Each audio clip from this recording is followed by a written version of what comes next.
China seems like it's headed back to the bad old days. For many, it seems like the days of struggle, hardship, hopelessness, those days, just like back in Chairman Mao's time, are just around the corner.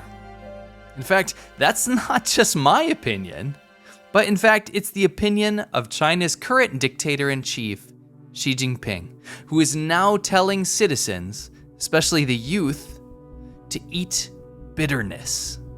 自找苦吃, or self-inflicted hardships. This is something that Xi Jinping has been telling young people to go do because no one can find jobs. This is very, very much not what people in China want to hear right now.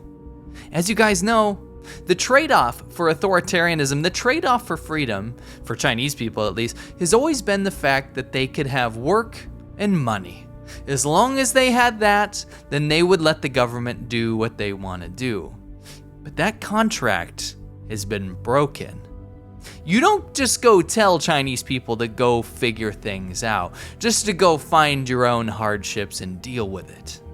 The idea that things won't be as good as they once were, and educated people will be pushed back to the countryside to work manual labor jobs, that brings back very, very dark memories of China's recent past. Anyway, what does this mean? Why is Xi Jinping saying these things? What's wrong with China that he would tell people to go kind of deal with it? Well, if you've spent any time in China, you will have heard this phrase, 吃苦, to eat bitterness or eat bitter. This is something you'll hear in Chinese society quite often.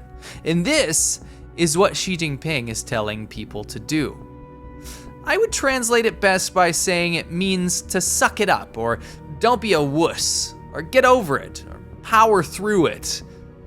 But no, those phrases are too inspirational. There's a certain feeling to the phrase 吃苦 in Chinese that just doesn't translate. It doesn't cleanly translate over to English. The English equivalents are just too positive. As negative as the phrase is, power through it, it still implies that something bad is happening, but it also implies that success is to be found in the end. Yes, it's bad, but you will succeed. That's the implication. Get over it kind of means like something's not a big deal. Don't be a wuss. That implies that you can stop being a wuss and get through whatever struggle you have. To suck it up means that you have the power within yourself to take that struggle and to add it to your personal roster of strengths. These are Western ideas. The idea of overcoming challenge, and that challenge innately being a good thing. A silver lining, so to speak, getting stronger after overcoming something. No, 吃苦, or to eat bitter, translates best as endure, to endure. That is to suffer something painful or difficult patiently. Yes, that's it. That's the best definition of 吃苦, to suffer patiently. That's what 吃苦 is. And how soul-crushing is that? There's no getting stronger afterwards. There's no implication of overcoming something and coming out the other side a better person. To suffer patiently. To be able to endure is to better understand China. You ever been on Amazon and see products and you're like, where the hell is this brand from? This is definitely not what I'm looking for. Well, would it surprise you if I told you that more than 50% of sellers on Amazon are from China, and they are manipulating your search results on a daily basis, which crushes local manufacturing and small businesses because they'll be pushed down the rankings by manipulative tactics, and you're the victim of it. What if I told you that if you downloaded a free plugin called Wecultivate, you could actually not only see where the products are coming from, but you can make better decisions on top of that because you will be able to shop for them locally or find different alternatives that are locally made, or even better, I'll one-up you on that one, you can get cash back on all your purchases. If you go to wecultivate.us/Laowai, you can download the Chrome or Safari plugin. It's super simple to do, and you're gonna be able to see where your products are from.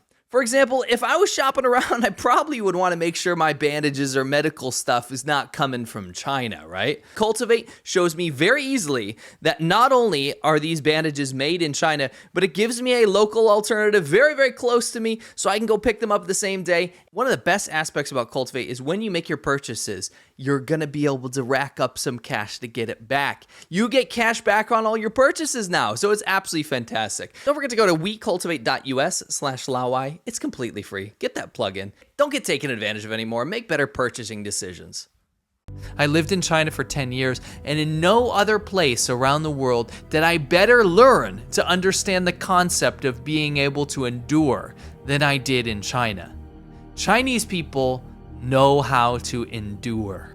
You see, it wasn't very long ago that tens of millions of people starved to death under Chairman Mao's Great Leap Forward and the Cultural Revolution. That same leader is still revered and deified by the government today. Hell, in fact, it's the exact same government. There has been no revolution, no reform. It's still the Communist Party of China. I asked some people in China, how do you feel about the current opportunities for young people to get jobs in China? And the first theme I heard was about being underpaid or unpaid in general, or getting low-paid internships. You can't live in a big city in China on 2,000 RMB per month and expect to have a good life. Alas, many people I talked to came out of school with either no job at all or were offered very low-paid internships. Those people were coming out of school with advanced degrees, like master's degrees, some of them. In fact, this is something I started to hear more and more of around 2015. There was tension in the air as many recent graduates found themselves in a situation where a job wasn't really guaranteed, especially a good job. In fact, when I was doing some contract work for a big tech company in China, I spoke to many employees, many of which had master's degrees in their fields, and they were working very low-paid internships, while their bosses absolutely raked it in. You had young people with master's degrees living in absolute squalor in dormitories, just like in their schools prior to getting their job. They had to eat questionable cafeteria food and work mandatory overtime, and they were forced to be part of this new 996 working hour system. The 996 system in China is a requirement of some companies that employees work 9 a.m. to 9 p.m. 6 days per week. This issue has only been exacerbated. The COVID lockdowns in China were not only terrifying examples of what an authoritarian country can do, given unchecked power to control society, but also what happens to the economy of a country that basically shuts down for 2 years. It doesn't just wreck salaries and limit opportunities, it gets rid of jobs altogether. Youth unemployment in China is now at 20.4%. That is absolutely abysmal. And that's the official statistic. You know that China doesn't deliver reliable statistics. I mean, just look at their COVID death graph. It's absolutely laughable and sad. How many people do you think were not counted because the Chinese government needed to look good on the world stage? Anyway, pre-pandemic, the official figure for youth unemployment was 10%. Already bad. Now keep in mind, not only are these figures probably ridiculously low, but they're artificial as well. If you've been to China, you might wonder why there are thousands of street cleaners barely doing anything, or why one aisle in a low-end supermarket will have 10 women working, standing around doing nothing. China prides itself on a low unemployment figure, so they offer artificial positions to keep that figure down. These people barely earn anything, but it does keep official figures low. So keep that in mind when reading these already shocking official statistics. So anyway, China is officially at 20.4% youth unemployment rate, and by contrast, post-pandemic USA is at 7.4%. This literally flies in the face of all of China's propaganda about the downfall of America's crumbling economy. When I spoke with people, I encountered not only apathy, but also anger. Remember, the contract is, Chinese government, you can do whatever you want as long as I have a job and I'm able to earn money. Speaking to Zhou, 26 years old from Guiyang, Guizhou province. I think we believe that things would get better than what our parents had. My grandparents were so poor. Compared to them, even though my parents suffered, they had a more comfortable life. I remember in my town when we could get the results of Gaokao, which is the college entrance exam in high school, and figure out where to go for university, my mother said, "You will get such a good job and you will make a better life for yourself and for us." I feel depressed now. I never got a job after university. My grades were good and I applied for so many jobs and I cannot find anything. I don't want to be a factory worker or a cleaner. Many of my high school friends are delivery drivers now. I wasted all of my time. I should have gone abroad. Maybe it's different in big cities like Beijing and Shanghai. When I asked, would you consider taking up manual labor positions as suggested by leader Xi Jinping?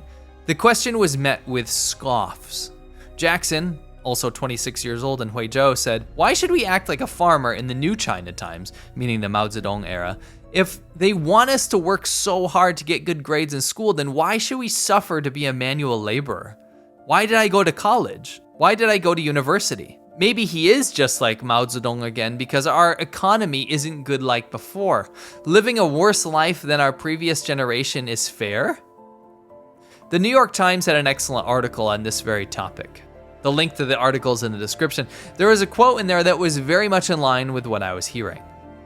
A decade or so ago, China was thriving and full of opportunities. Now, even if I want to strive for opportunities, I don't know which direction I should turn to. You can really see how bad it's gotten in China when the state is churning out fluff pieces on how amazing life is for everyone in China. Recently, I've been seeing articles about how romantic life is for young people that have decided to take up manual labor or delivery work. The propaganda machine in China is real. You can almost get an idea for something that China is trying to cover up by how much propaganda they push out on a topic. I fear that Xi Jinping's policies have driven China's economy into the ground. And the only solution is to go back to the same playbook that has been used over and over again, and that's Chairman Mao's. The solution to poverty for Mao is that more people should learn to farm or work in heavy industry. An educated populace is unnecessary because if the state has enough authority over people's lives, they can simply just force people to contribute and give them mandatory jobs. The country's economic output problems can be solved if everyone is forced to contribute. This system killed tens of millions of people in the 1960s. While this is simply a suggestion at the moment from Chairman Xi Jinping, it looks like it's becoming a reality, with top-down authoritarian control over farming and agriculture now that is literally ripping up crops from the ground that people need to survive, simply because it's not what the state wanted. China cannot simply change when one man calls all the shots. The playbook of China's failures serves as a roadmap of what will happen to China time and time again. China will collapse in on itself over and over again until that playbook changes.